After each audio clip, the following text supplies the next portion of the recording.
आओ बच्चों, आज फिर एक मजेदार और रोचक बाल कहानी सुनते हैं। इसे हमारे लिए लिखा है बच्चों के जाने माने लेखक डॉक्टर राजीव गुप्ता जी ने। बच्चों, कहानी सुनने से पहले हमारे चैनल को लाइक और शेयर करना न भूलें। बच्चों, मैं हूँ आप सबकी मोहिनी दीदी।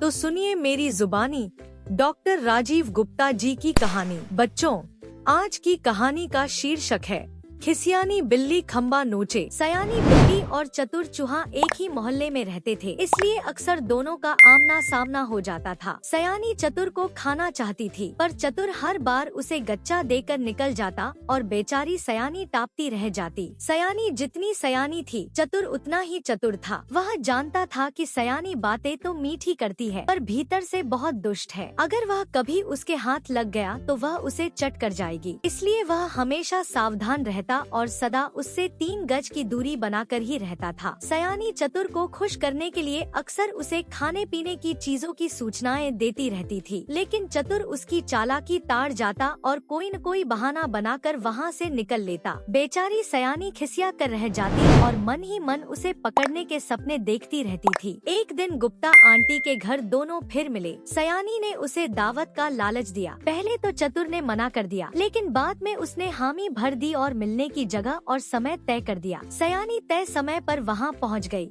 लेकिन चतुर नहीं आया। वह काफी देर तक उसका इंतजार करती रही, जबकि चतुर पहले ही दावत खाकर अपने घर लौट चुका था। इस बात से सयानी को बहुत सदमा लगा। एक छोटे से चूहे द्वारा बेवकूफ बन जाना उसके लिए बहुत अपमानजनक था। इसके बाद वह दिन रात चतुर को सबक सिखाने की सोचने लगी। चतुर उसके हाव भाव से सब समझ चुका था, इसलिए और भी सावधान रहने लगा। लेकिन एक दिन तिवारी आंटी की किचन में दोनों का आमना सामना हो ही गया। चतुर वहाँ गाजर का हलवा खा रहा था और सयानी ठीक दरवाजे पर आ खड़ी हुई। उसे लगा कि आज चतुर बच नहीं पाएगा। चतुर घबरा तो गया, लेकिन उसने समझदारी से काम लिया और किचन में रखे एक बड़े पटरे के नीचे घुस गया, जिसके ऊपर बर्तन रखे थे। सयानी उसे वहीं फंसा हुआ समझती रही और बाहर निकलने का इंतजार करने लगी। कुछ देर बाद उसे ऐसा लगा कि चतुर की आवाज पटरे के नीचे से नहीं बल्कि पीछे से आ रही है। जब उसने पलटकर देखा तो चतुर दरवाजे के बाहर खड़ा हंस रहा था। गुस्से और खींच में सयानी पटरे पर रखे बर्तन गिराने लगी, जबकि चतुर हंसता हुआ वहां से भाग गया। खिसिया कर सयानी भी वहां से चली गई।